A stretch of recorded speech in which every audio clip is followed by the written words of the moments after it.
Hi, my name is Jeremy Allen. I play double bass, and it was my privilege to take part in this project with Bob Brookmeyer and Kenny Wheeler and the guys. Neither of my parents are professional musicians, but they both have very strong musical backgrounds. I mean, my mother was from a small town, and she was, the one who played the piano at church and for all of the various choirs in the high school and everything. She was an excellent pianist. And my father played tenor saxophone and was in dance bands in Indianapolis in the early 60s. We have some funny records at home of the dance bands he was in. My uncle is actually a valve trombonist, and he's a professional jazz player. He lives in San Francisco now, and he is the one who introduced me to Bob Brookmeyer when I was a wee lad, because Bob was my uncle's idol, obviously, because my uncle was a valve trombonist.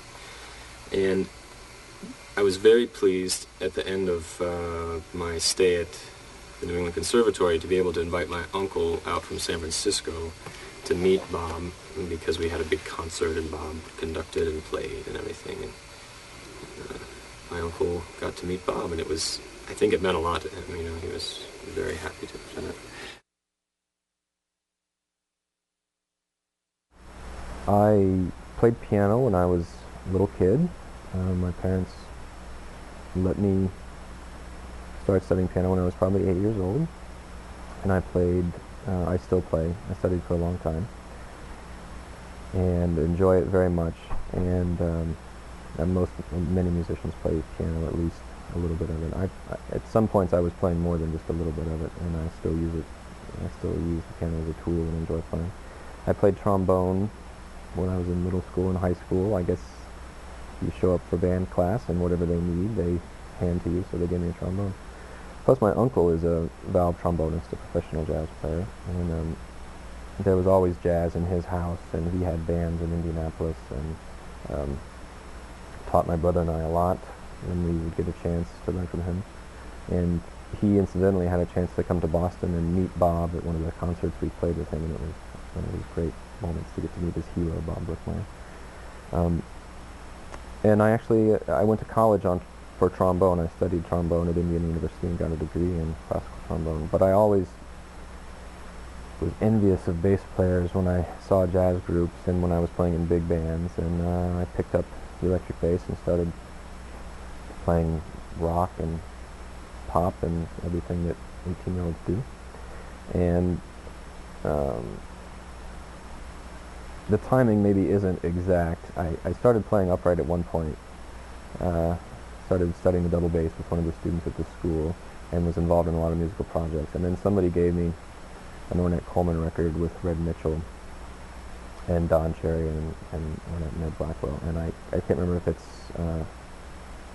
The Shape of Jazz to Come or Tomorrow is a Question. Whichever one it was, the sound of Red Mitchell's bass on that album just blew me away. I sat and listened to that so much in my headphones, and just, when you turn that up in your headphones, you can just feel the wood and the energy in Red Mitchell's bass, and that was pretty much it. And then I said, okay, that's what I gotta do. That's the sound I want to hear. So after that, I just kept on pursuing it, and bass players are always needed for work. So if you're a bassist, you get to do jazz gigs, and you get to play in Broadway pits, maybe not on Broadway, but Broadway shows, and salsa gigs, funk gigs, bluegrass, klezmer, whatever comes along. And I kept doing that, and moved to the East Coast with my wife, and thought I would roll the dice and see what happened as a jazz musician. And I'm glad I did so, because I got to run into people like Bob Brookmeyer after I went back to school. Jazz is in the academy these days to stay, and there are no more. There aren't the kind of apprenticeships that you used to have when people like Bob and Kenny were growing up. There aren't clubs where you can play every night, or bands that you can necessarily get on and hit the road with. So people go to school these days. But it was a great experience, and I ran into lots of amazing teachers, and I got to end up playing with a lot of them, which is one of the great things about going to school for jazz. And I'm still following that trajectory. He would say you have to earn the right to play in 4/4 to walk. You can't just jump in and go crazy. You have to start with the soloist, play the solo with them, go with them, build something, take it to wherever it goes, and then when the next soloist comes in, he would say it's like going to a hotel room when you get a new room.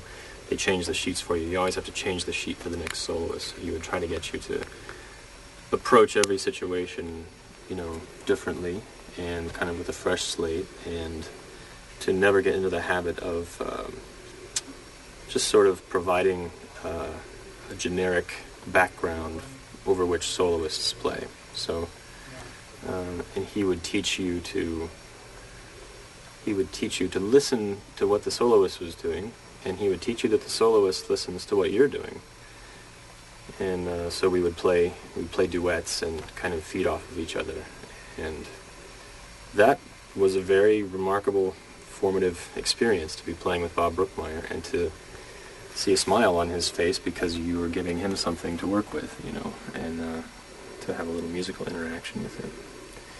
So he, in that way, he probably had as much to do with the way I play as any of the bass teachers I had, did. He also directed, or had a lot to do with the direction of two of the student composer ensembles, and so I played in both of those, and he would give invaluable advice to the whole band and to the rhythm section, and he, with a few very carefully chosen words, he can have a great effect on the way that you play and support the music. So that was how I really got to know him, and how he helped me sort of get my start playing bass. I think the first time that I played with him, we probably played a tune. I don't even know what it was, but when it came time to the bass solo, I probably just started playing,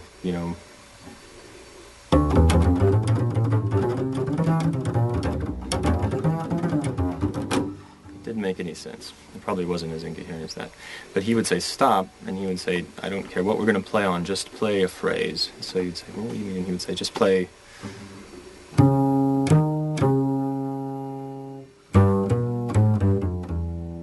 I'd say, that's a phrase. You can play that. And now he'll say, maybe I'll play a phrase. Here, you play with me. And he'd go. And you'd say. It's just like not really a call and response, but here's an idea. These are fully developed ideas. You know what's going to come out when you play. Not that you know what's going to come out, but you play deliberately, and you structure what you're doing, and you have a shape to it.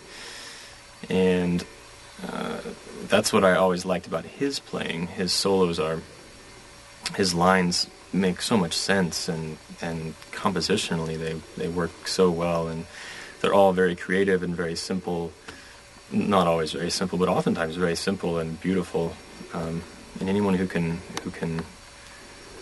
play as beautifully as he does with so much simplicity, that's really a great skill.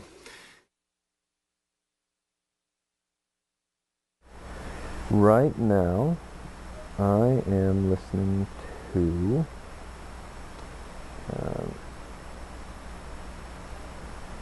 the Brad Meldau trio is very interesting, and I've been listening to some of his stuff because there's a different kind of energy to it, and that's interesting to hear people construct like a kind of a different way of playing things, while building on a very obvious tradition, in all of their individual playing. I like Brad Meldau quite a lot. He's doing some really great stuff. I've been a big Dave Douglas fan for probably the last 5 or 6 years since I came to know of him, and I really appreciate. He puts out a lot of recorded material, but every project he has that comes along is really very different from the one that came before it and the one that comes along after it. I I really respect him for that. And he has a trio called the Tiny Bell Trio, which is just guitar and drums and trumpet, and it's might seem an odd combination to someone who's used to more particular ideas of what a jazz group is, but it's just fantastic. It's fantastic music. So I like him a lot. Um, I'm kind of immersed in this Wayne Shorter quartet that's going on these days, and it's something very different than Wayne Shorter quartet with John Patitucci and Danilo Perez and Brian Webb. It doesn't sound like anything I really have heard before, and I know that a lot of my friends and peers are really, trying to get around what it is and really getting into this apparently, new, different style of playing. I mean,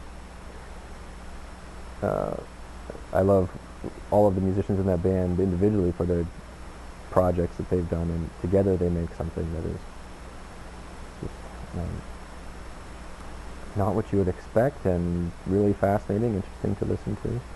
So those are what interests me most these days. There's still a huge catalog of older jazz material that it's there's a wealth of material out there to still explore, So if I could have, just the entire Blue Note and Impulse output for a 30-year period, I could spend the rest of my life listening to it.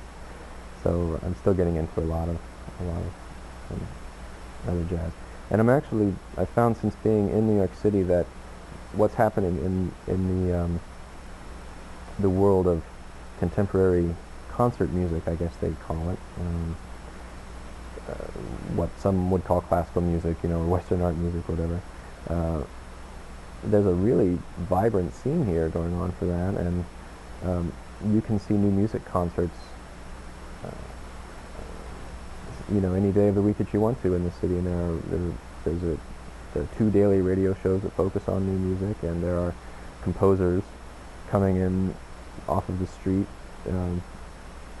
all the time saying, "Oh, are you a bass player? Can you come play in my concert? This is, this new thing. Are you opposed to new music?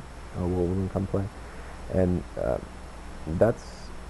there are some very interesting things happening along there. And I kind of feel like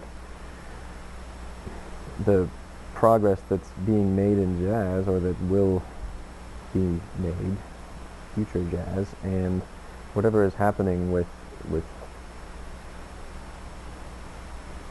avant-garde concert music, I feel like they're kind of coming together to a certain point, and I don't think that's a bad thing at all. I mean, it's great. It's just very interesting to hear the materials and the rhythms that are going from one to the other, and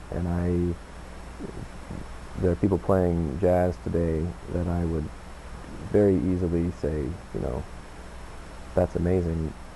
I don't know why you've chosen to pigeonhole it as jazz, because it just sounds like amazing modern music to me, and I think that different audiences, an audience might accept it as such, and you could have a wider audience, and so there's a lot of interesting stuff happening.